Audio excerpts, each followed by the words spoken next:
What is going on? What is going on? It's a glorious day. 7-2, first time since 1993. The Bills with a dominant statement, and we're gonna say statement a lot tonight. That's gonna be the word of the night. Statement game against the Seattle Seahawks. The people asked for it, they got it, and now they're asking for Buckethead Fred. So Fred, you know the tradition. Let's put that Buckethead on every time the Bills win, baby. Let's get it. Let's get it on. Oh. You know, I like a man in a bucket hat. But, guys, big win today for the Buffalo Bills. 7-2 in the top tier of the AFC. A lot of people were asking for a statement win. We needed a signature win. Russell Wilson comes to town, MVP candidate, top offense in the league, worst defense in the league. Bills come out on top. Fred Camartin, I'm coming to you. What did you think of this game today, man? Man, I'm not even going to lie to you guys. I didn't think that we really had a chance to pull this one out. I'm not going to lie. All week I was worried about this game. I just thought that with that offense that Russell Wilson, and it seems like every time he plays this year, he has some sort of magic. He always pulls out to win. So I was concerned for the Bills and the way that their defense played. But you know what? Hats off to the defense. They showed up today. They showed up big today. It was nice to see him back. Clayton, what are you thinking? Yeah, I mean, Fred just said it. The defense was really the biggest thing going into this game. That Seattle defense, they haven't been playing well at all this season, and it was really they were right for the pickings for this Bills offense to really attack them however they chose to. I was really wrong in my predictions of this game. I did not think the Bills were going to come out with a victory, or to be frank, even be competitive in this game. But, you know, they surprised me completely. They proved me wrong entirely. My thought process was I wasn't going to predict them to look competent against a Super Bowl caliber team, whereas in the last 2 times we saw them with the Tennessee and Chiefs game, they didn't look competent at all, and they proved a lot of people wrong today. As you said on the onset, Jeremy, it was a statement victory for the Bills today. For me personally, I did not feel worried about this game at all week. I mean, I was at work, all week. I'm talking to people all week. This game never worried me. And I know if you guys have been paying attention since last year, I've always been saying since Sean McDermott has gotten here that I feel like his defensive game plan, and Leslie Frazier as well, their defensive game plan is always more comfortable around mobile quarterbacks. I just feel like that's their comfort zone. And with Russell Wilson coming to town, a West Coast to East Coast trip, no fans, Seattle coming off a couple of tough matchups here.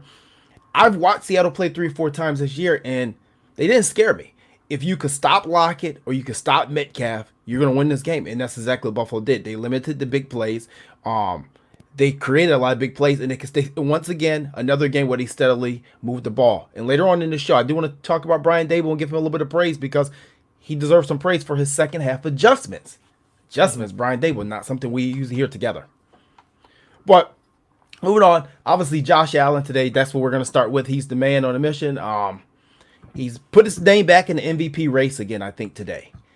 A 415-yard game, 31-38, 3 touchdowns, passing, 1 on the ground. Fred, Josh Allen, what did you think? I mean, you got to look at this team, the way that they played. It almost looked like they come off a bye week. They looked refreshed. They were flying around. I mean, Josh was making plays. He was finding his reads. He was finding the open guys. I mean, I can't say enough about this kid. I mean, like Clayton had said, we didn't look that great against the Tennessee Titans and the Chiefs, but you come out and you play against the Seahawks like he did today. You got to start mentioning this kid. His second 400-yard game this year. I mean, and the way he was slinging the ball, I mean, the one pass that stood out to me, I think, was the one to Tyler Kroft that he hit in the back of the end zone. I mean, that thing was on a rope. He was zipping the ball today. And I was really impressed with this kid. Again, he's taking those steps, and he's leading his team. And, we didn't run the ball, but we had Josh Allen take this team on his back again today, and look at the results.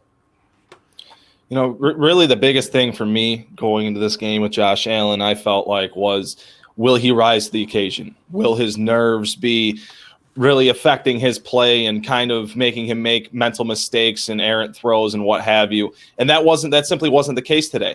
This was a game, but this was a huge stage for the Bills today. You're going up against one of the powerhouses in the opposing conference, and you have an opportunity to make a statement. And Josh Allen going to this game, he was going to need to have a really good game in order for the Bills to come out victorious. And from the start to finish, this guy, he was executing on all cylinders. He threw for 81% completion percentage today. That's incredible. When you combine the fact that he threw for over 400 yards, he threw for 3 touchdowns, and he added a rushing touchdown on top of it. It was an impeccable performance for Josh Allen today. By every definition of the word, it was a great game for Josh Allen. Probably his best game as a pro thus far. And it's funny because you said he put himself in some talk with Elite Company a little bit today. Actually, two things for Josh Allen today off this ball game. He's the first quarterback in the Super Bowl era with 400 yards, 3 touchdowns, 0 interceptions, and 130 QB passer rating in multiple games in the season. And not only did he do that today, he also got mentioned with Jim Kelly. We know how much we love to do that. Today he has the most passing touchdowns through a 9-game period. Well, his second most. He ain't topped Jim yet. He has 19. He's right one behind Jim Kelly through 9 games. I mean, this guy's on a tear. Let's be honest with you. He's on a tear. The accuracy is there. I mean, I don't see his completion percentage dipping any lower than where it is at this point. There's no way he may finish this season with above 65% completion percentage. And we said last year, if he even got to 62%, that it was game over for a lot of teams. Yep. Yeah, and that's the thing is that you can see the difference that Diggs is making in this offense. And then with a healthy John Brown, I mean, this is an offense that's really hard to stop. And then you throw in these defenses having their hands full. And the fact is that our offensive line, again, I got to praise the offensive line a little bit today because we had some injuries and they threw in some different bodies in different positions. But for the most part, that offensive line held up today, and they were giving Josh ample amount of time to find the open receivers. No, I think they did. You're definitely right. Clay, what did you think about as far as the receiving core? Because obviously we got John Brown back today, and I keep saying that this team's a different receiving core with John Brown in it. Oh, they are. John Brown was 1 yard away from having 100 yards receiving today to go with Stephon Diggs having 113 yards receiving on the other side. And I believe he had over 13 yards per reception. So Stephon Diggs and John Brown really do make this offense run differently. You know, having those two guys going at the same time on opposite sides of the field, it really gives this offense a different synergy. It gives this offense a different flow, and it opens up the playbook for what they can do. And you can see players like Gabe Davis, who also had a very solid day today, more in a reserve role. Playing that fourth wide receiver role today in comparison to when he had to play wide receiver too. You know, he's in a position to succeed when John Brown is activated, and that's when you see him open up for performances such as today, where he had over 70 yards receiving, and you know he was there to make plays when he needed to for Josh Allen, and John Brown, you know, he had a nice day today as well. It was just a solid day for the Bills receiving core. And, you know, you saw them getting open. You saw them making plays. You saw them separating from this lackluster secondary for the Seattle Seahawks. And that's really what made the difference on the back end for the Bills offense. No, definitely right. All good points there. You know, I want to backtrack a little bit, and I want to talk about this first play of the game right here with Andre Roberts with the big return. And obviously, I've been saying for a couple of weeks, I've been getting into arguments with people about why Andre Roberts should be on this team. God knows I don't know why I even bother responding to ignorance, because that's ignorant. I think he set the tone with that return today. I believe that. I mean, that what gave me hope to say, okay, this is going to go in our favor today. Yep. They came out ready. Another couple plays too I want to talk about is the hit by Daryl Johnson. We don't have the film of that. Oof. This team was amped up today on all facets of the ball, but including the defense, the special team was ramped up and ready to go. Now, they didn't give Andre Roberts too many more times to return the ball, but I thought that return specifically set the tone today for this game, in which direction it was going to head in. We didn't run the ball today. Normally, we would get on this show and we would be ranting and raving of why we didn't run the ball. I don't think we needed to today. I think it was perfectly fine. I was fine with the game plan today. Fred, what do you think? Yeah, I agree with you, JT. I mean, I think the fact is that they knew that they had a banged-up secondary, and I think that they realized that they could exploit them in the passing game. There was really no reason to pass the ball, run the ball. I mean, when the passing game's clicking like it is, and to touch on your point with Andre Roberts, yeah, he set the tone right from the beginning. I think he took the ball, 4 yards in the end zone and took it 60 yards. I mean, that set the tempo. The team was already pumped up right from the get-go. But the fact is that Josh was finding his receivers for 10, 11 yards down the field, and they were just marching. So if you're moving the ball and they're not putting pressure on Josh, there's no reason to run the ball, even though we want to see the run. But a game like this, there's no reason for it. And you looked at the Seattle defense at one point, they were getting frustrated. They actually started blitzing in the second half just to get pressure. Right, to get the pressure on Allen. Right. Yep. Right, they did. They did start blitzing. They started putting 6-man fronts with Josh, with Jamal Adams being your sixth guy. And I was proud. I almost shed a tear to see our guy Brian Daboll call a couple screen passes. Yep. And make some second half adjustments. And I said, there you go, Brian. You're getting it there, bud. You're getting it. You're understanding. We're not going to get the machete out for you, right? No, for you, Brian. Machete. Yeah, you know. But no, I thought he did a great job making second half adjustments. And I thought two big screen passes. One to Zach Moss, I think it was in the third quarter. And then obviously the big John Brown one. Yep. I want to talk about the play calling of Brian Daboll today. Clayton, what did you see from him? What did you see he did? And do you agree with the second half adjustments? I thought it was a solid call day for Brian Daboll. I thought it was honestly probably one of his best coached games in his career. But I don't want to make the mistake and say that the screen call was Brian Daboll's call, because that was an audible at the line of scrimmage by Josh Allen. That was an adjustment at the line of scrimmage. So he did call a solid game. I was of the belief that if you threw the ball over 30 or 33 times in this game, that they were going to come away with a loss, and I couldn't have been more wrong about that, because it was spoke of in post-game press conferences that the plan was they practiced a far more balanced approach going into this game, and they ended up throwing the ball as much as they did simply because Josh Allen had the hot hand. And I am not opposed to having Josh Allen throw the ball when he is on fire, when he's firing on all cylinders, such as today, because the Seattle defense simply had no answer for him. And like Fred touched on in the first half, after throwing for almost 300 yards in the first half, they had to start trying to manufacture pressure in the second half by bringing more guys to the line of scrimmage, putting Jamal Adams down at the line of scrimmage, using him off the edge. You saw Carlos Dunlap get free a couple times there in the second half. But aside from that defensive line just failed to exist at the line of scrimmage, and the Bills' offensive line left Josh Allen with all the time in the world. And, if you leave an NFL quarterback with time to throw, he's going to have time to pick a defense apart. And you saw just that today as Josh Allen threw for over 80% completion percentage. So I thought the adjustments in the second half, slipping that screen in there when you saw that the pass rush or the blitz is getting to Allen with regularity, I thought to slip that screen pass in there really made them have to play honest. And that's something, I can't criticize Brian Daboll today for doing things that I have criticized him for in the past, because we've seen games such as today where teams start playing cover zero and start blitzing 6-7 guys at the line of scrimmage. And, the Bills just keep trying to do what they had been doing throughout the entirety of the game, rather than slipping a screen in there and forcing that defense to play honest. So despite the lack of getting the running game involved, I thought it was a solid game for this Bills offense from top to bottom and front to back. Yeah, before we go too far here, I actually want to give a couple shout outs here. I want to shout out our friends over there at Discover 716 or 716 Discover. They're doing some great things inside the Buffalo community. Make sure you get over there to their webpage and check them out. They got a app you can download. We'll be working with them with some giveaways and things going forward. So make sure you check that out. And also make sure that you get your new Buffalo by Nature t-shirt here. That's from Dan Gabino and the guys at Cold Socks and Buff on Weck.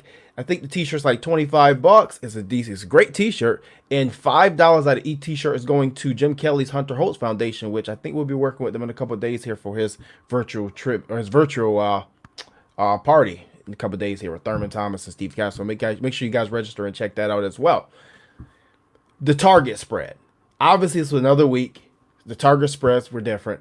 This week, Cole Beasley went on the back burner with 3 targets, but caught all 3 balls, 39 yards.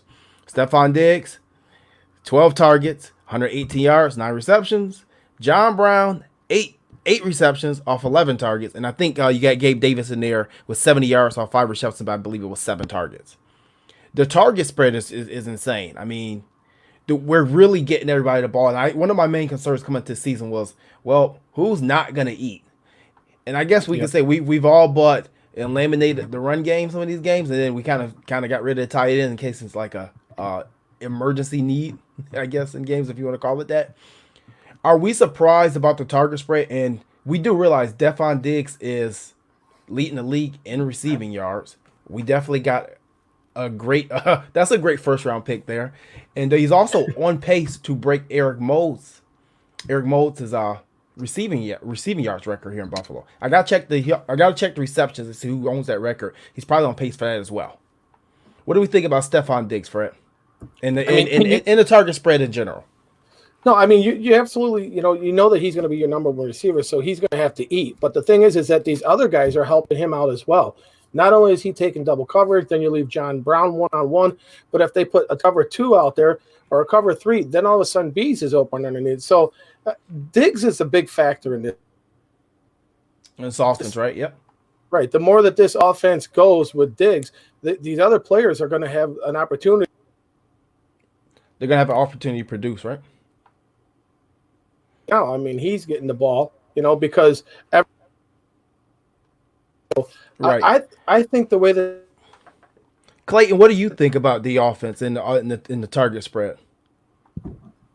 Really, with any offense that's really predicated on vertical passing success, you're going to have an efficient target spread amongst your receiving threats. That's why the Bills decided to go out and get Stephon Diggs. That's why the Bills have really 4 wide receivers that you can rely upon in their roles in this offense.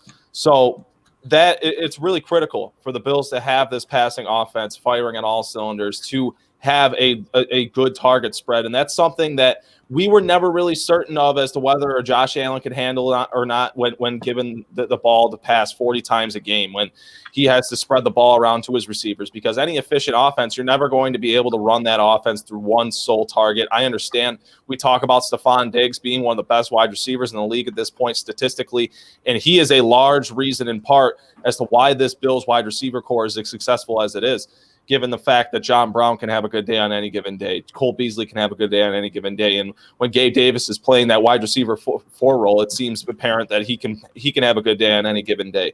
So I think all of it revolves around Stephon Diggs, and Stephon Diggs is going to get his targets. He's going to get his catches. He's going to get his yards and his touchdowns throughout every game. But he really eases it up for all of those other weapons to kind of play their role and do their job. And that just makes Josh Allen's job all the easier, trying to find them and when they come open. And I think Josh Allen's done an impeccable job with this offense, quarterbacking and managing it, whether it be the target share or whether it be just being okay with having a game like he did last week, where he really just primarily turned around and handed the ball off to his running backs. He's a selfless player, and he's down to do whatever helps his team win. And, if he has to throw it to 7, 8, 9, 10, 11 targets every single week to do so, he's going to. Yeah, I checked the stat last year, and I believe his stat last year, as far as bad throw percentage, were about, I want to say it was somewhere between 16 and 20%. And this year, his bad throw percentage is around 4% of bad throws. Technically bad throws. I mean, you can have a touchdown, it can still be considered a bad throw, whatever.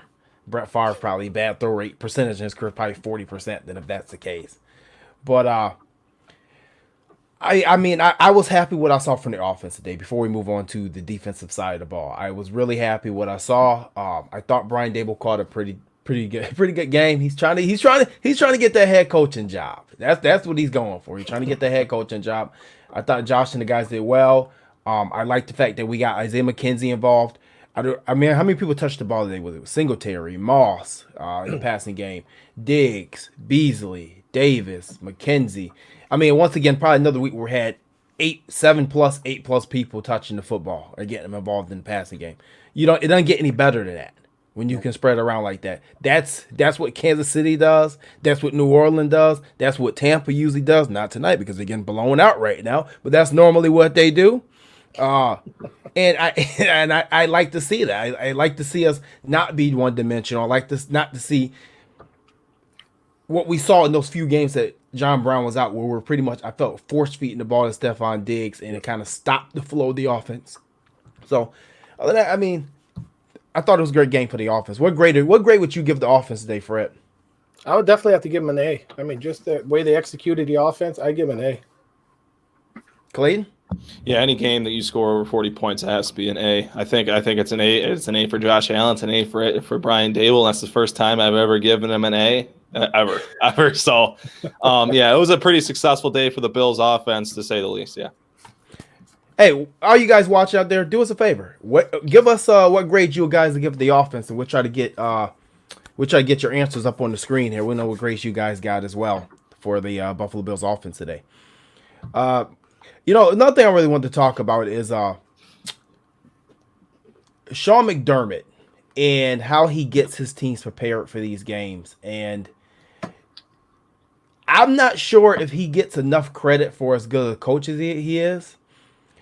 And obviously there's been some people who've been harping on him. I don't know why. Once again, it's the same people harping on Sean McDermott and his regime for whatever reason. People like to jump on this regime. When they've only gone 6-2 last year, 7-2 this year, people want to harp on them for whatever reason. Whatever. By all means, harp on them if you want. It doesn't really make too much sense, and maybe you should bang your head against the wall a couple times. But if you want to do that, go ahead. Does he get enough respect around the league for what he does? Fred, I'm coming to you first. You look at the media, the way they praise Sean McDermott. There's still a lot of people out there in the media that does not give the Bills any respect, but those are called the haters, and you're going to have them. Until the Buffalo Bills do something, you're always going to have people hating on us. So I actually like being the underdog. Clayton, what do you give for Sean McDermott? Personally, in a grand scheme of things, type of deal, I think Sean McDermott is probably one of the most underappreciated and underrated coaches in the NFL. I mean, you look at what he's done to Buffalo just from a grand scheme of things standpoint. How many coaches came in here and just really didn't do anything but hurt their own resume when they came to Buffalo? And Sean McDermott entered this city with the growth mindset that he did, with the opportunistic mindset that he did, of the opportunity of, I'm going to turn this football team around. And he brought Brandon Beane in with him. And you look at how he gets this team prepared every year, every single game, every single year. It's the same exact message. It's the same exact teachings and preachings, if you will. It's the same exact thing every single week, is that, no 1-2 game is too big. No game is too large. They take it one game at a time. They don't get too high from one loss, and they don't get too low, or they don't get too low from one loss, and don't get too high from one win. And I think that is a critical thing that people don't really think of from the exterior point of view of football, because the mental of the locker room is as big of a factor as any for a football team. I was really curious coming into this game how they would respond off of that big Patriots win. And obviously, I call it a big Patriots win because it's not necessarily the same Patriots team. We know Tom Brady is not there. We know that same Patriots team is not there that was there the last couple of years, that pretty much dominated for the last 2 decades. But just the fact that they won that game and like we said last week, getting that monkey off the back, so to speak. I was kind of worried that this game they would come out falling flat after an emotional win like that, because you see that a lot. You see a team win a thriller or a division rival or somebody, and it seemed like the next game they come out unprepared, they come out flat. And this team came out firing on all cylinders, which means, as they always say, do your 1/11th, prepare, execute. They came out ready to play again, and maybe they struggle versus New England just a little bit. Maybe they were looking past New England to this game. It's possible. It's very possible. Honestly, watching how fast they were playing, watching how confident, physical, fast, and decisive everybody on both sides of the ball were playing, this was probably the most prepared football team that we have seen come out there against a quality opponent in some time. I mean, you said at the onset, Jeremy, how big it was for the Bills, almost a statement victory. I think it's really the biggest victory this team has had, I don't know, in recent memory at least. It's bigger than either the Pittsburgh or Dallas victories last year. I'm gonna disagree there. Because of the quality of that defense. This was a good win. Uh-huh. This is a good win. I'm going to disagree that this win here was bigger than Dallas. I think Dallas was the win that kind of set everything off last year, and the Pittsburgh win was the icing on top of the cake. Plus, it's a national spotlight as well. I'm of that belief simply because this was the game that a lot of us needed to see happen in order to go into this second half of the season where the team is facing much tougher competition than they were in the start of the season. This was the game that I personally needed to see to have optimism going into that part of the season, to the fact that the Bills could go out there and possibly end this season with 10, 11, 12, maybe even 12 wins. That optimism wasn't there before this performance. It really wasn't. Playing teams like Pittsburgh, I wouldn't throw the Cardinals in there, but you're playing a lot of solid teams here in the second half of the season, such as the Seattle Seahawks. And, having a statement victory today, it wasn't just a competitive victory. It wasn't like a victory of the variety that you had last week against New England where it came down to the final drive. This was a convincing victory over an NFC powerhouse. So I understand where you're coming from in the aspect of how the Dallas game is really what kind of set this whole thing off with the Bills, of having the confidence of being a playoff caliber team and then ultimately shifting that into a championship caliber team now. But really, I feel like this is the equal to this season's Dallas victory for this team and this locker room going forward into this second stretch, into the second half of the season. I mean, plus you have your bye next week, so you can rest up not next week, after the Cardinals, and you can rest up and really get some momentum going here for the second half of the season, hopefully for a championship run. But personally, I'm of the belief that this was a huge victory for this team to gain optimism and confidence going into the latter half of the season. And guys, just remember to just for the comments purposes, remember there's always 2 posts. There's 2 posts on the CoFront page, Cold Front Report page. So one of those posts is the first one is the one that you can get your comments on the screen. We can actually see it. The second one is the one that we can't see your comments inside this. I think we have about 42 live viewers on one chat, on one page, or one video post, 32 on the other one, and then we have about another 55 between Twitter and YouTube. So nice to have a couple hundred, over 100 people with us tonight. That's great. Nice. Make sure that you're subscribing to all our platforms on Twitter, or Instagram, or Facebook, and make sure you're subscribing to our Spotify. And this week, don't forget, we have our webpage relaunching this Friday around 9 a.m. or something like that. It's going to be state of the art. You're not going to miss it. It's beautiful. We've already approved everything on it, and we got to get some more things. So the new webpage is coming 9 a.m. You're not going to miss that. Trust me. It's going to be some great content coming out. But Fred, so we're going to move on to the defense here. Yeah. We still gave up 34 points. Okay, more points than we wanted to give up. Pretty much we gave up, what was it, 20 taken out of the garbage, two garbage time touchdowns. Yep. Essentially. So the defense looked more physical. They looked faster. They looked like they were executing. And AJ Klein looked like he was alive today finally. What did you get from the defense? I mean, first off, right after you just said it, I mean, the defense was fast. They were physical today. This is a defense that we're used to seeing. And another thing that stood out to me is that Tremaine Edmonds looked healthy. He looked like he was comfortable. He was reading. He was reacting. And just the back end, they weren't giving up the big plays. And we know all year the Bills' defense has struggled stopping the run, but they haven't given up that big play. And again, it showed up today that they weren't giving up the big plays. And another thing is they were corralling Russell Wilson. So they were putting pressure on Russell Wilson. So that was impressive alone, is that's what we've been looking for, is for us to finally put some pressure on the quarterback and forcing the turnover. So the defense is finally starting to turn that corner. Yeah, I'm sorry. I think we finally found out. Ladies first. You're rude. You're rude. Wow. Okay. All right. Well, I think we finally found out the strength of this Bills defense, because I mean, you can bring up the Jets games. You can say what you will about certain opponents. I mean, this defense has had their bright spots throughout the duration of the season thus far, but I personally think that this was their best performance this season. And they really looked comfortable out there. They looked confident. And Fred kind of alluded to it. Tremaine Edmonds had his best game of the season. You know, he looked like the player we were expecting him to look like going into this year, rather than the player that we've seen through the first 8 games. He looked confident. He looked comfortable. He looked decisive in his reads. He looked decisive in his steps. And, you know, that's huge for a middle linebacker. And it made all the difference today in both the run and the pass defense.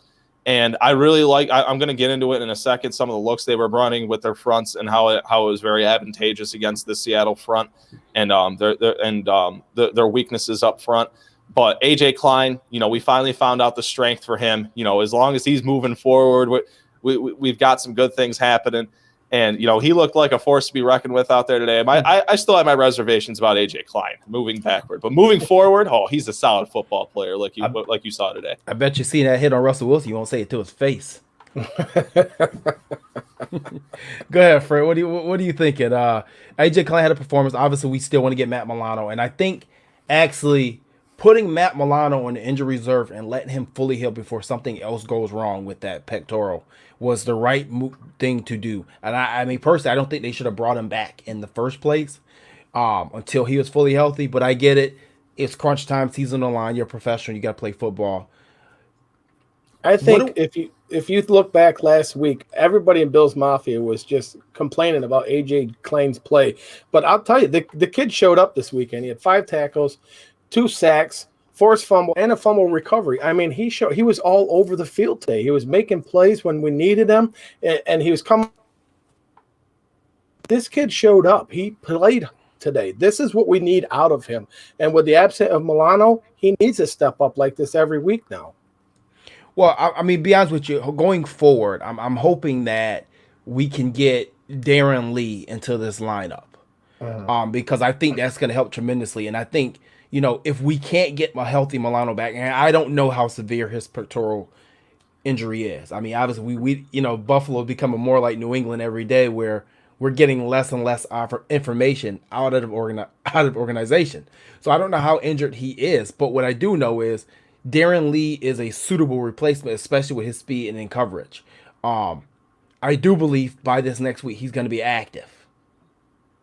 I could be wrong, but I do believe he's going to be active. I agree with you. I think, like I said, AJ Klein seems to be a very good football player when he has to move forward. Today you saw him blitzing a lot. You saw him even spying Russell Wilson on some occasions. He was typically moving forward. You didn't see him dropping back into zones very often. Well, what AJ Klein lacks in coverage, Darren Lee can make up for. Obviously, they're not going to be put on the field at the same time to kind of yin and yang one another, but what they will do is they will bring Darren Lee on in situational roles where it's obvious that the other team is passing in substitution for Matt Milano until he can return from injured reserve. But what they were doing with that defensive front that was really bringing up a lot of confusion for the interior of the Seattle Seahawks offensive line, because Mikey Iupati, veteran offensive lineman Mikey Iupati, was out of this game. And, this team, Robert Turbin said it last night, as he was the guest on the Saturday Night Tailgate show with Mario Granada and Mookie Hawkins and myself, this offensive line, really their weakness is playing double A gap looks. And it's both linebackers and defensive tackles. And today I was expecting to see some double A gap looks from the linebackers where the two linebackers come up in the double A gap and they either both drop off or they both blitz, or one blitzes and one drop off and what have you. But today you saw a lot of the Bills playing two defensive tackles in the A gaps. More times than not, you saw Quentin Jefferson as well as that Oliver. And then you saw them moving Tremaine Edmonds to an edge look. And you saw just A.J. Klein in the middle, and they had either Saran Neal or Teron Johnson on the other edge having to either drop back in coverage or send a zone blitz. I really liked the creativity with the zone and man blitzes that the Bills defense was running today. They were switching them up a lot. They were keeping that offense guessing. And when you have an offense guessing as to what you're doing on the defensive side of the ball, that's really when you can play comfortable. You can play confident like they did today. You can just fly around and make plays. And as you saw, they had 4 takeaways today. So that was plenty evident that they were playing of that variety. Yeah, the 4 takeaways were huge. If you guys watch the Pressure Front podcast when it was Alexander every Thursday, one of his keys every Thursday, literally, I'm going to make fun of him a little bit, is always create turnovers. Yep. And it's funny because he said this week one of his keys was this Seattle defense is the worst defense in the league on film and on paper, and you need to go out there and make them look like that. And I can honestly say when you can play a football game and you're not down at any point during the game, and you just simply don't have to run the football, you're doing a great thing. I thought Trent Murphy showed up a little bit better today. He held his edge. He got pushed around a little bit sometimes out there. I would like to see him collapse the pocket a little bit more, but he was in the right place at the right time. I think he executed his silt on the edges against the run game. So I'm going to give Trent Murphy a little bit of love because I give him a lot of hate so far this year. So I'm going to give him a little bit of love. I'm in a loving mood tonight. Jordan Poyer, once again, is continuing with an all-pro season. And we put, another 10 tackles today, bringing his total to 79 for the season. And I believe he's on pace for about 140 tackles this year. Jordan Poyer is playing well. And then someone commented when we put the post out yesterday, I'd like to see more interceptions. I want to see some pass defense. Well, you got one today and you got some pass defense. You ain't got another 10 tackles. So I hope you're satisfied there. That was a big interception. He got 4th down in the end zone. That was a huge interception. That definitely changed the momentum of the game as well for the Bills. It was clutch. I mean, on the level of clutchness, we'll call it, that was almost as clutch as, and it was almost reminiscent of Micah Hyde's interception against Tom Brady last year right before halftime. I was just going to say that. It's funny. Absolutely. It was clutch. It came up big. Jordan Poyer is earning every dime of that $10 million extension he got. Every penny of it. And you know what? The thing is, he's showing up every single game this year. There's been a game he ain't showing up. And he's playing and it seems like he got a little bit bigger too because he seems like he's more physical this year. I mean, not that he wasn't physical before, but when he's hitting you, the receiver or the ball carrier is feeling it. Oh, he's popping dudes. Dudes. You saw it a couple times along the sidelines today. You had one of those tic-tac penalties last week for a hit along the sideline. But Jordan Poyer has a different physicality to his game this season. I agree with you 110%, Jeremy. And I don't think it's far-fetched to say he's consistently been the best player on this Bills defense so far this year. Because he really has been. Every single week, he's showing up. Every single week, he's making plays. Every single week, whether the defense is playing lackluster or not, this guy is the one that's making differences, whether he's playing in the box or he's dropping back into coverage and he's making plays on receivers or he's making plays at the line of scrimmage. Jordan Poyer has quietly been the best player on this Bills defense this season, and he has quietly had an all-pro caliber season back there at safety. You know, I'm just gonna put this comment on the screen. I'm not gonna read it because it's not appropriate to read. But if you're watching, you can see it. But if you're gonna listen to this later on Spotify or Google Podcasts or Apple or whatever, make sure you go subscribe to us on there. You won't know the comment. You have to go research it yourself because I'm not a potty mouth, and it's not necessarily a potty mouth. I'm just not gonna read it out loud. But maybe that is the juice he needs. I don't know. You know, I'm not gonna, you know, my mom always told me to talk about another man's guts, but you know, I don't know. Oh crap! He's been consistently the best defensive player on this team so far this season, and he's being physical. He's very physical. He's the one he's setting the tempo right now for this defense. I mean, that crack that he hit DJ Dallas on the sideline, he felt it. I mean, that was a hit. And that's what this defense needs. Remember, McDermott talked about it. We got to play fast and we got to play physical. We haven't been that. But today, we were physical and we played fast. Right. But my thing is this. You know, people were commenting on Jordan Poyer and they're saying he shouldn't have that many tackles and da. If people paid attention, he's had over 100 tackles the last 2 years, 95 tackles his first year. So he always racks up tackles in Buffalo. He's been doing it. And besides the fact, we give people like Buda Baker all the credit in the world for getting 130, 140 tackles a year and no interceptions.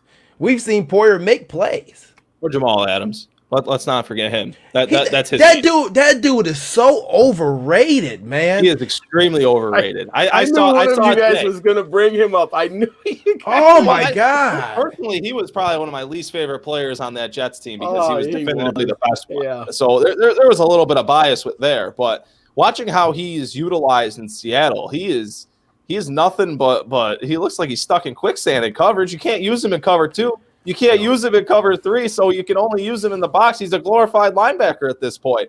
Miss me with Jamal Adams. Jordan Poyer is a better safety than Jamal Adams, and I think that's something after this game you can say for sure.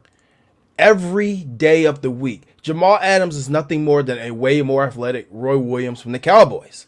That's what he is. And every time you see the guy, he's just talking. He talks. That's it. He's talking. He's doing his arm. He's doing all this and all of that. And like, just shut up.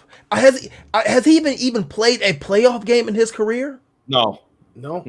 Just shut up. Please. Like, can you imagine being stuck in quarantine with this dude? He probably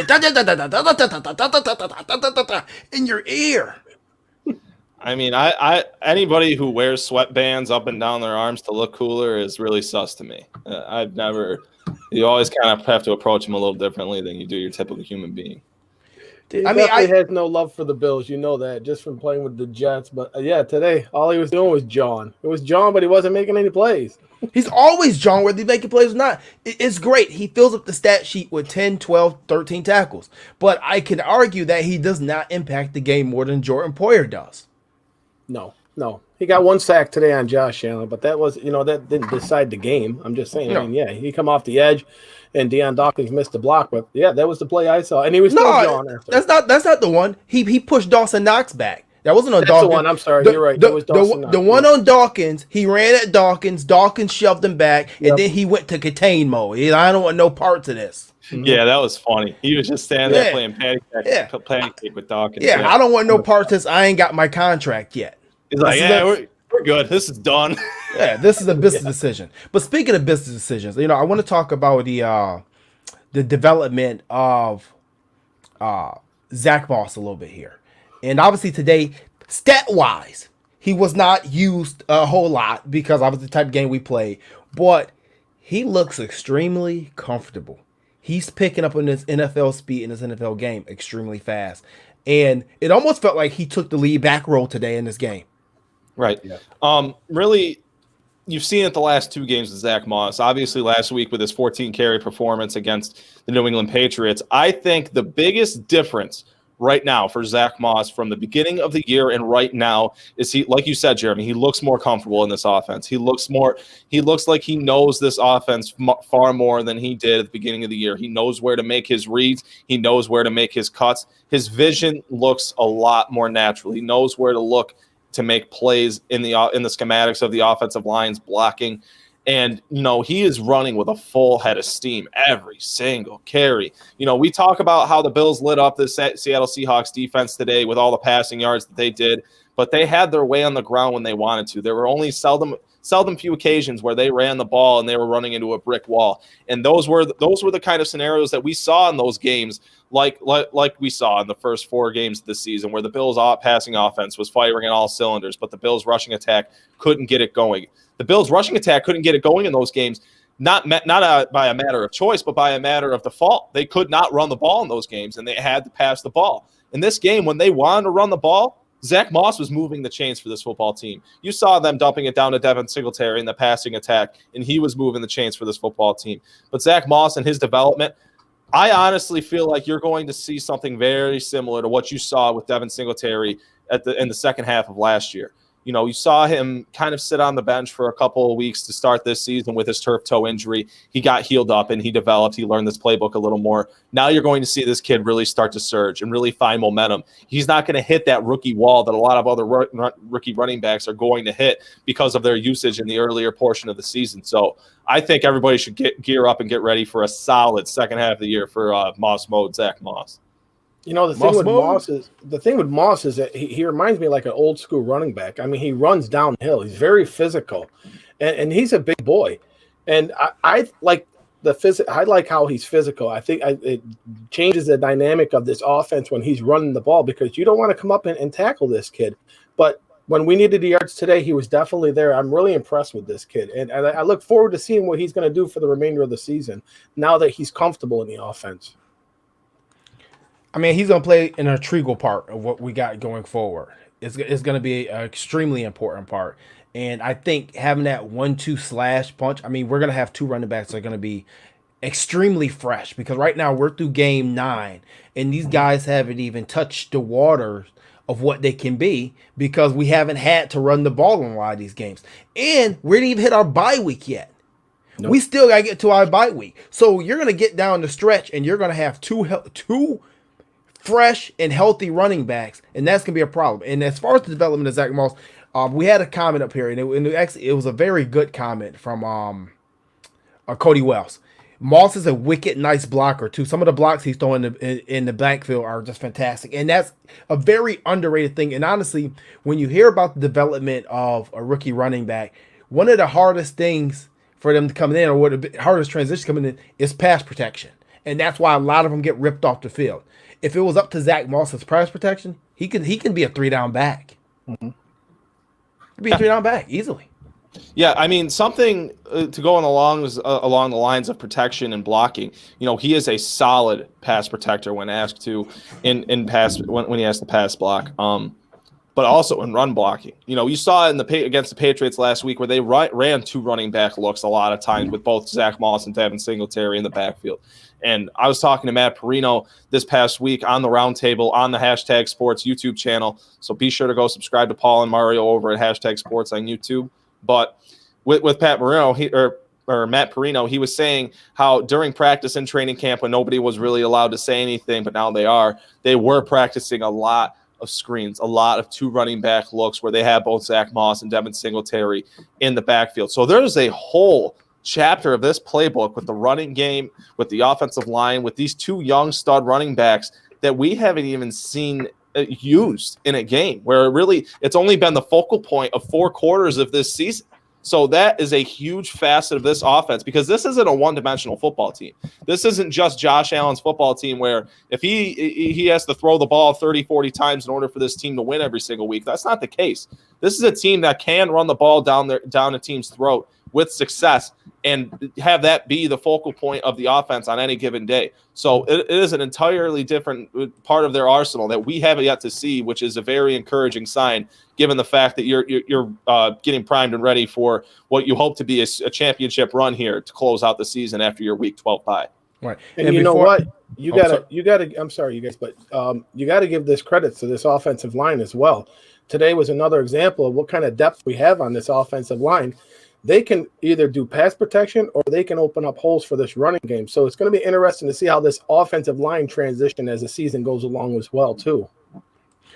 You know, before we go too far, I actually forgot to, if you guys can, watching the show now, chats, give your grades on the Bills defense today. This is going to be some very interesting grades on the defense because you see the yardage, you see the points, but we also saw the performance. And even though the points are a little higher than some of the other games we played, it felt like the performance was better. So I'm curious to see what the grades are from the Cold Front Nation here to see what they're thinking. We got Arizona coming up next, and that's gonna be another tough game on the road. They're coming off a tough loss to Miami. I was hoping they were going to beat Miami today to get Miami off our heels a little bit because the Dolphins are playing really good football right now. And shout out to our guy Shaq Lawson. TD today for Shaq, Big Shaq.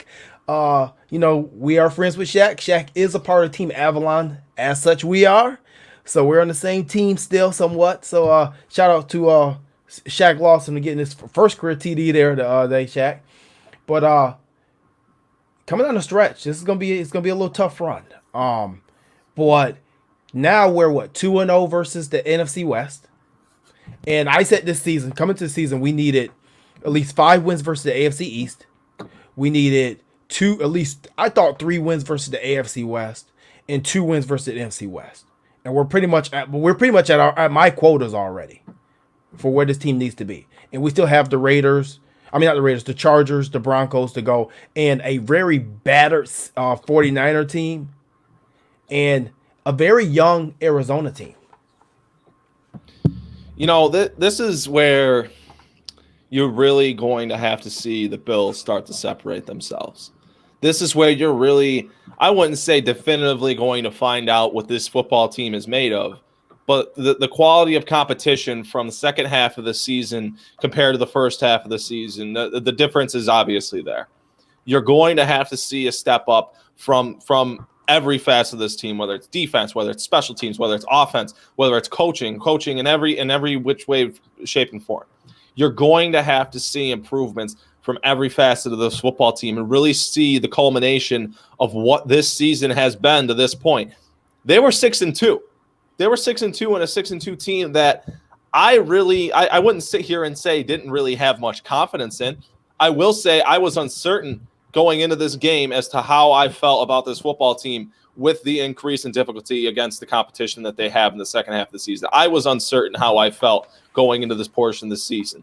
Can I say for certain that this team's about to go for a Super Bowl run and they're about to finish 14-2? I'm not going to sit here and say that. But what I will say is today you saw the performance that you needed to see in order to have a football team that you're confident in going into the latter portion of the season. You saw the defense have its best performance of the year. I understand what Jeremy's getting at with the points and the yardage, but that you're going up against an MVP caliber quarterback today in Russell Wilson, and you saw this defense find a way to make 4 turnovers when that's really been the bugaboo all season, where they haven't really gotten the luck in the turnover department thus far this season.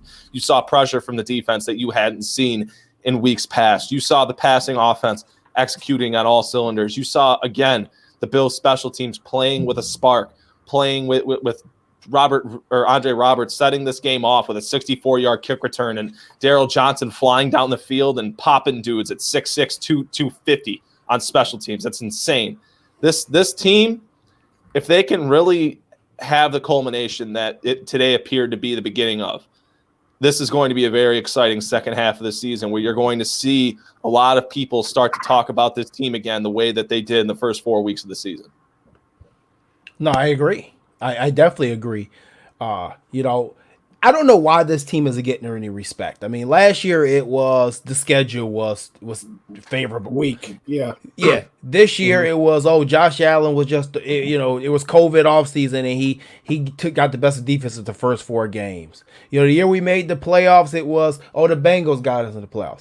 So how much winning are we going to have to do before the excuses stop? Because this team is all but a shoe-in for the playoffs, and this is going to be the playoffs 3 out of 4 McDermott years.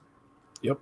But yet, I see teams like Seattle continuously getting respect. Yeah, Seattle was in some Super Bowls, but this is not the Legion of Boom Seahawks. But they get their respect.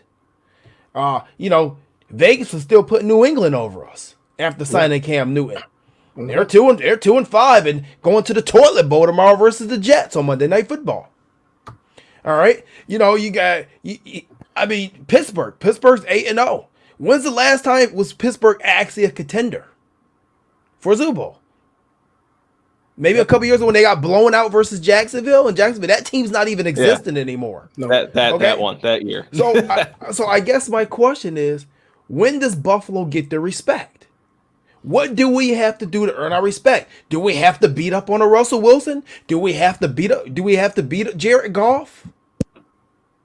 I mean, what do we have to do? It's not our schedule. I mean, damn. Are you asking me personally, or are you? No, I just don't know. I mean, I don't think you can answer that. You're not one of these experts that keeps picking us out of there. Well, I may not be an expert, but I do have an opinion. What I feel is, personally, I would feel a lot more comfortable about this team after a playoff victory. Doesn't matter against who it is. It doesn't matter if it's the Titans, the Chiefs, the Ravens, the Patriots, the Dolphins. I don't care who it is. I really don't. A playoff victory is really what it is that's going to tell me that this team is kind of over the hump. Because this is, as much as we talk about this team having cohesion, this team having camaraderie, and having a thorough locker room, if you will, being true teammates. As much as we talk about that, this is still a young football team that has faced a lot of adversity throughout their young careers so far, but they'd also lack a lot of experience in those situations. For me, what would set me over the top in terms of comfort and optimism and really how I feel about this team going forward, it would be that playoff victory. That doesn't mean I'm not going to sit here in the middle of the season and have hyperbolic reactions to certain series and whatnot.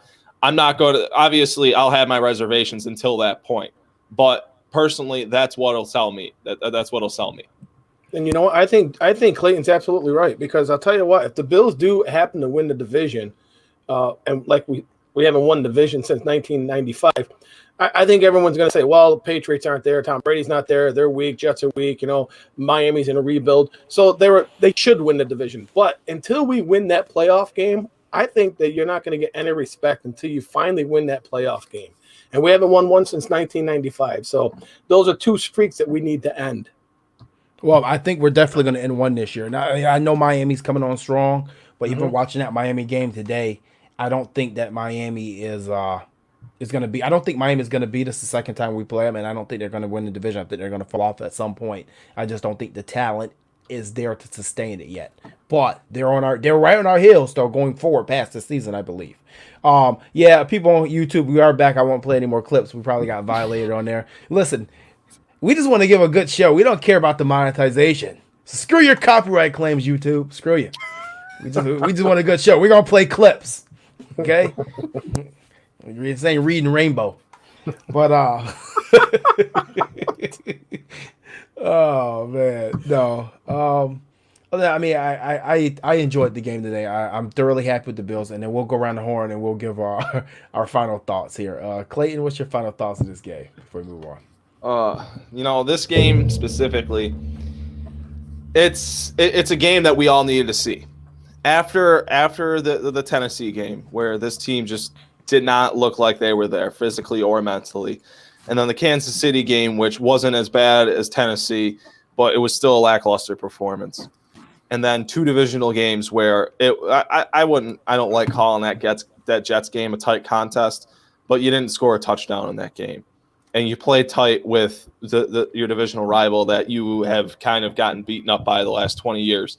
So you really don't know what to take away from those two divisional games. And obviously there aren't many positive things to take away from those two losses that you fell to two Super Bowl contending teams. And now you come out there today and you finally make a statement where you don't only win, you win convincingly. And you had this one in the bag apparently from the beginning, and you existed from quarter 1 to quarter 4. That's something that I have been asking for from this football team for what I feel like is now a season and a half, to have a full forced performance in all phases, on both sides of the football, on special teams, with their coaching, with adjustments, with execution, and what have you. Today, it came full circle for this football team. It was a pleasant surprise for me. I did not expect a performance such as what we saw today, but I doubt that I'm the only person that the Bills proved wrong today, because this isn't now I can take them serious when they face up against supposedly Super Bowl competition going forward. All right, Fred Kilmartin. First, I want to give my condolences to Josh Allen on the passing of his grandmother. And like Clayton had just said, I mean, I have some confidence now in the Bills after this statement win today. So going forward, I mean, the sky's the limit now. 7-2. We haven't been 7-2 since '93. So what's the next streak we're going to break? The division or a playoff win? So I look forward to seeing what this team does the remainder of the season. All right. Well, I guess my final thoughts are, to me, this win right here versus Seattle was not a surprise. As much as we're tired of hearing, and almost all the analysts picked against them again today for the Seattle game, and coming on a tough road game versus a tough Bills team, they all got picked against. The Bills players are also tired of not getting the respect. And unlike us, we can sit here and we can say, hey, that's not fair. That's not right. You crowned the Patriots for 20 years when they had the same schedule. Doesn't matter. They play in the East Division, but we don't get our respect. That's cool. We can sit here and we can argue, but the Bills can go out there and they can impose their will. And when you see a hit like A.J. Klein put on Russell Wilson today, that's a type of plays we need to have more this season. We need to impose our will on people. We need to break people. We need to crush them. And today, that's what they did. They came out, they stuck their foot in their throats, and they kept pushing down. What we've seen in the early part of the season is us get leads versus the Rams, get lead against the Jets, and we kind of let those leads go a little bit towards the end of the game. Today, when we got to 34-20, we could have took our foot off the gas pedal. A lot of people say, hey, Sean McDermott, they pulled their foot off the gas pedal. Today, we didn't put a foot off the gas pedal. And I think this is a turnaround. Sean McDermott said teams play their best ball in November and December. That's when they start gelling. And today I think we saw that. And going forward, I think the NFL's on notice. The entire league. And I pray that we can get to that Pittsburgh game without any losses. And I pray that Pittsburgh maybe get to that game without any losses. Because I think we're going to hand them their first L. Simple as that. I like that. Let's get it. That. Just to add to Jeremy's point before we get out of here and maybe read some comments. You're really seeing a young football team learn how to win. I really believe that's what you're starting to see, because I seeing the reluctancy to put their foot on keep their foot on the gas, keep their foot down the opponent's throat. I feel like part of that was not having experience in those situations. And it's tough to watch. It's tough to go through growing pains of that variety. Absolutely. The Houston game is a prime example of a game like that. But you're starting to see a team where they're learning from previous mistakes, and they're learning how to win, and they're learning how to execute in games like this, where you need to keep your foot on the gas, and you need to do that in order to win. And, like you just said, Jeremy, you just highlighted it perfectly. They did an optimistic sign going forward. Right. I mean, guys, 7-2, first time since 1993. We got a game versus Arizona. If we go into that game, we win that game versus Arizona, we're going to go into our bye week at 8-2. Wow. And we come out with a schedule that's a little bit more favorable on the back end. Like I said, you have a battered San Francisco team. You have young teams in Denver, a young team in San Diego who find different ways to lose every week. Today it was a review call. Every week, okay? So they find ways to lose games. So I would gladly take that game. Denver, San Francisco, you got Miami coming up again. We have New England again. By that time, I'm pretty sure they'll be fully demoralized and Cam Newton may no longer be the starter. We may see Garrett Stidham. Olive Stidham out there by then, okay? So who knows? This team very well could be trending towards 12 wins this season. And that's funny because that's what our record was in '93 when we started 7-2, 12-4. So we could very well trend that way. This is a different feeling in Buffalo. Let's enjoy it a little bit. Let's tomorrow, I know we're highly critical. Let everybody just soak this win in. Just have fun. Enjoy it, okay? Enjoy it and just be positive, okay? We're not a fraud. I don't think we're a fraud. And moving forward, so guys, when we come more shout outs, make sure you guys get over to 716 Discover. Check those guys out. They're doing great things inside the Buffalo community. We'll be working with them going forward. I'm going to be talking to a lot of the kids tomorrow. We might get some things going. Also, make sure that you're getting these badass Buffalo by Nature t-shirts from Buffalo and Wack and Cold Socks. If you have not seen the video, Deion Dawkins had it on. Jerry Hughes had it on. A lot of players going to be having it because this is what it is now. It's Buffalo by Nature. And if you ain't got a shirt, then you're not Buffalo and you're not part of our nature. Whatever. That doesn't sound right, but it is what it is. So make sure you get one. And $5 goes to Jim Kelly. And Jim Kelly said he needs help raising money for Hunter's Hope. And damn it, if Jim Kelly said he needs $5, we're going to give Jim Kelly $5. This is the way it goes. There's no arguing with Jimbo. You got it? All right. And now that, guys, that's our show. Make sure you tune in. Make sure you're subscribing to all our audio podcasts, iTunes, Spotify, Google, Anchor. It's all in the bio down below. Just click down below. Make sure that you're stay tuned for our brand new debut of our State of the Art webpage coming Friday, powered by Avalon Media. And we got a lot of secrets and things on deck, so you ain't going to miss it. Clayton's on Tuesday night, I believe. Overtime Podcast, Jeff Uvino. Yep, Overtime Podcast with Jeff Uvino. We took a break last week with the election going on Tuesday. But, we're just back to business with football this week, talking about the Seahawks game. And we don't have a guest coming on this week, so it'll be the first time in almost a month that we've just gone solo. So it'll be a fun 8 p.m. Start with Jeff and I for the Overtime Podcast live. And, be sure to tune in on Thursday when Jeremy goes live with Lorenzo Alexander for the Pressure Front podcast. I believe you guys start 9:30. No, actually we're moving to 8:30 now. So we're moving to 8:30. This Thursday will be on 8:30. Lorenzo Alexander. Make sure if you're missing that show, you're missing some great insight. I'm sorry, I don't know what to tell you. I put out clips each week, but if you're not watching the whole thing, you're missing it. He gives you keys of how McDermott's gonna prepare for this team, how the defense is gonna prepare, how the offense is gonna prepare. Some of you definitely don't want to miss. And you got anything going on there, Kim Martin? Well, I got a couple things. I'm still working on the Sideline to Sideline podcast. All right. So that we're still working on that. So that'll be coming out. Okay. Got that going out, and that's it. Oh man, yeah. As my guy Mike Back, and his very belated happy birthday to Mike Back, our guy there, Backbone 5 there. Make sure you hit that like button on the way out to YouTube. We're trying to get to 1,000 subscribers. We're like 800 away, but we're getting close. Guys, it's a great show. Catch you guys later. Thanks for tuning in and joining in with us. As always, Cold Front Nation, we are out. Go Bills 7-2. Enjoy it. Peace.